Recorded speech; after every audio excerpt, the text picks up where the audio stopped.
बात आज से 20 साल पहले की है। मोहन बाबू ने लखनऊ में एक घर किराए पर लिया। वो उसमें रहने लगे।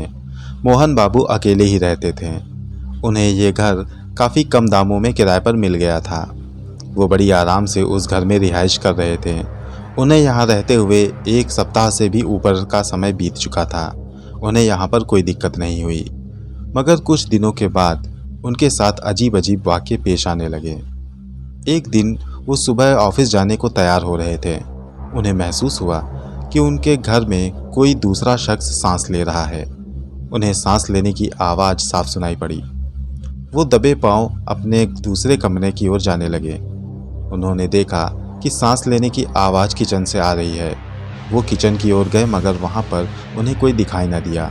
हाँ, सांस लेने की आवाज़ लगातार आ रही थी। वो किचन से बाहर निकलकर इधर उधर देखने लगे। तभी उनके किचन की सिंक में लगी हुई टोटी अपने आप खुल गई। वो काफ़ी हैरान हुए। उन्होंने जाके टोटी बंद कर दी और वापस अपनी जगह पर आ गए। सोचने लगे कि शायद कोई उनके घर में घुस आया होगा।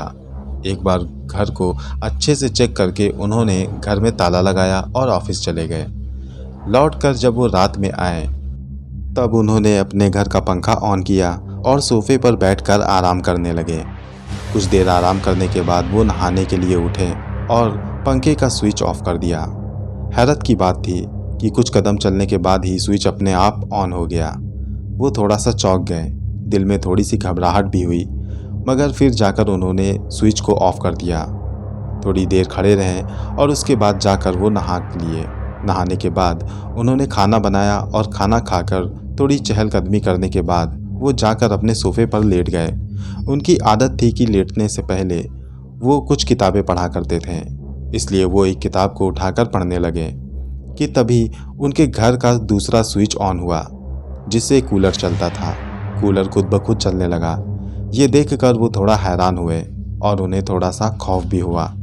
वो जाकर देखने लगे। कमरे में कोई नहीं था और कूलर चल रहा था।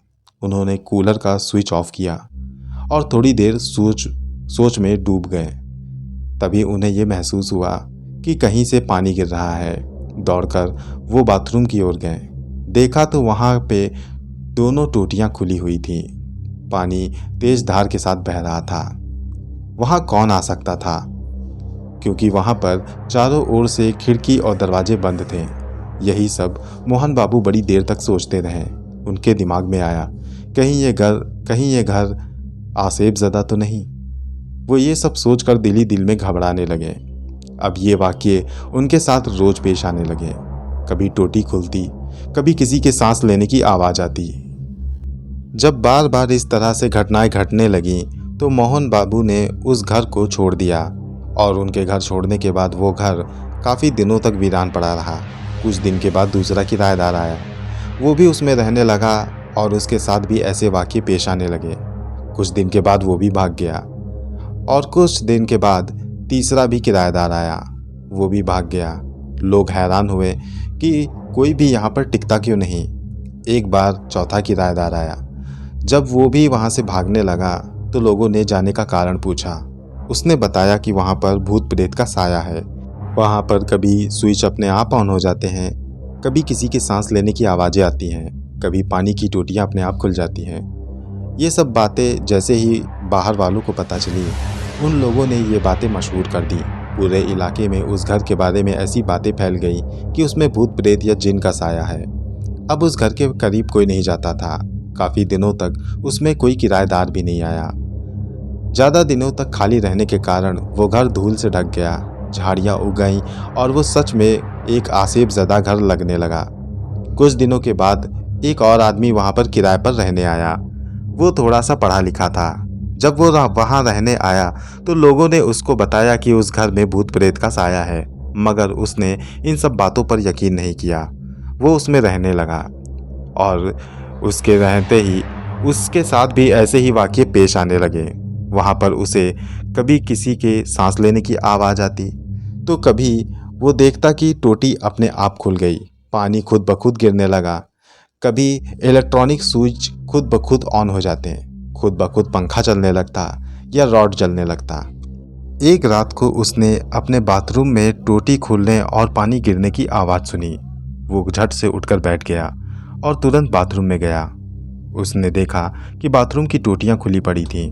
उसने उन टोटियों को बंद किया। थोड़ी देर वहीं पर खड़ा रहा।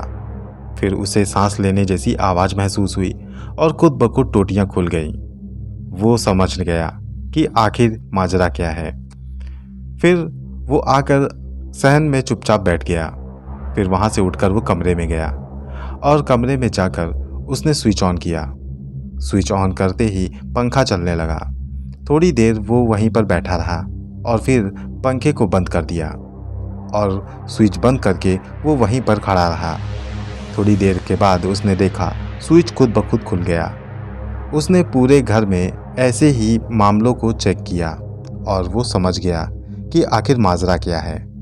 दूसरे दिन उसने एक इलेक्ट्रीशियन और एक प्लम्बर को बुलाया, पाइपलाइन की मरम्मत करवाई और घर के सारे स्विच और स्विच बोर्ड की भी मरम्मत करवा दी।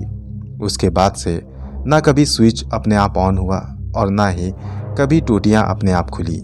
वो ठीक से रहने लगा, काफ़ी दिनों तक रहा और मोहल्ले के लोग काफ़ी हैरान हुए कि ये इतने दिनों तक आराम से कैसे रह रहा है।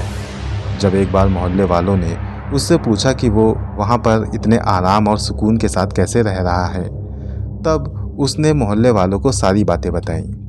उसने बताया कि वहाँ पर कोई भी भूत प्रेत या जिन नहीं है, बल्कि वहाँ पर जो भी खराबियाँ थी वो इलेक्ट्रॉनिक और पानी की लाइन की खराबियाँ थी। टूटियाँ अपने आप इसलिए खुलती थीं क्योंकि वो काफ़ी पुरानी और ख़राब हो चुकी थीं। उनमें एयर बन जाती थी और जब एयर लीक होती थी तो सांस लेने जैसी आवाज़ आती थी और उसी के प्रेशर से टोटी अपने आप खुल जाया करती थी और पानी गिरने लगता था और लगता था कि जैसे किसी भूत ने उस टोटी को खोल दिया हो।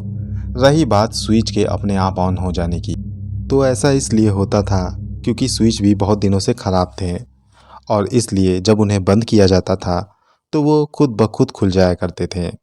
आप अगर इन सब चीज़ों को, इनके काम करने के तरीक़ों को समझ जाएंगे तो आप ये भी समझ सकेंगे कि ये सब कैसे होता था। इन सब में भूत प्रेत की कोई बात नहीं।